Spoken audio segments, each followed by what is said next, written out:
Way back in the latter part of the 1960s, the greatest endeavour in human history was in full swing.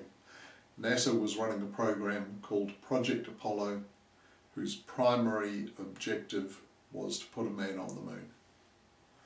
The moon is a long, long way away. It takes 4 days to get there and 4 days to get home again in a rocket, in a cockpit that's the size of your bathroom, with 3 fully grown men crammed in there.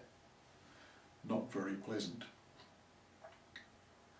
The Apollo 11 mission achieved their ultimate goal when Neil Armstrong climbed out of his spacecraft and stepped down onto the lunar surface in 1969. But the Apollo program carried on for another 3 years after that. In all, there were 24 astronauts who travelled to the moon and back again. 12 of them went down to the lunar surface and fossicked. The other 12 went along for the ride but didn't get the opportunity to leave their footprints in the dust, which doesn't diminish the contribution they've made to science and space exploration. This group of people are the only people in the whole history of the world who've seen the other side of the moon with their own eyes, who've watched the Earth rise over the lunar horizon. And they've looked down at the Earth from 250,000 miles away. That's 400,000 kilometres away. That's a lot. These people came home from the moon with a totally different perspective on the world, physically, emotionally and spiritually. I've put their names up here because they deserve to be remembered, and they haven't been remembered. The reality is they went pretty much unnoticed at the time.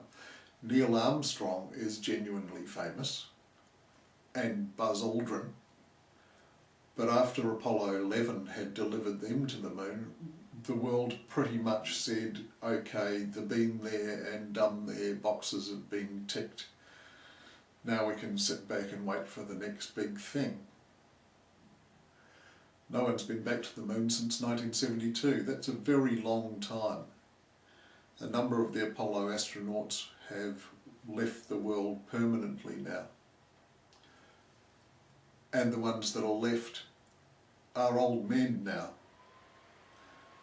When their grandchildren and great-grandchildren look up at the moon and wonder, as we all have at some point in our lives, they can say to them, I've been there. There are only 24 people in the whole history of humanity who can make that claim. They are among the most courageous explorers who have ever lived, and they deserve to be regarded as heroes. It's a great travesty that they are not.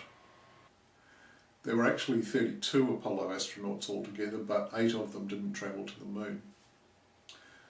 5 of them tested Apollo spacecraft and other equipment in Earth orbit, and tragically the crew of Apollo 1 died in a fire on the launch pad.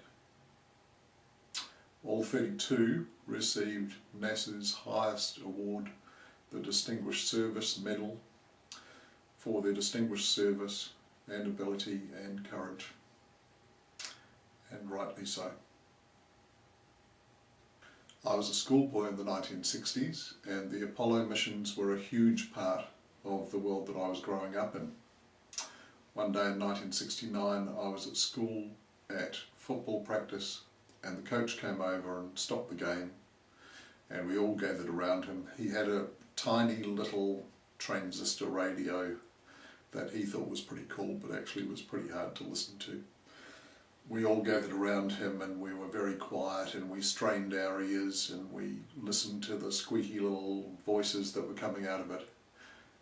And we were able to make out the famous words of Neil Armstrong being broadcast live from the moon. Mankind had made a giant leap. Neil had done that on our behalf. Apollo had taken us to another world.